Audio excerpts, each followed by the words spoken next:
Jordan? Tell me something good. Well, you're right, it checks out. He's hiding out around the Superior Moon. Excellent. How is that excellent? He's next to fucking Superior. No one has left that planet in over 600 years. Anyone who even flies close to it is never heard from again. Superstitions. No. Superstitions are the crazy rumors about what happened on that planet. These are facts. You worry too much. You know what I worry just right about? I say we wait for him to leave, or how about we find a new lead? He's not worth it. I'm wasting my time, aren't I? Can you please claim him? I don't need another hunter swooping in. Who is swooping? No one is crazy enough to go there.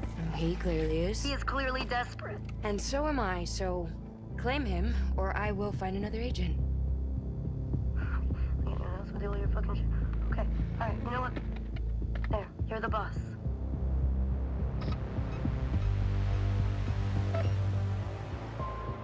Thank you. Listen, kid. I'll see you on the other side.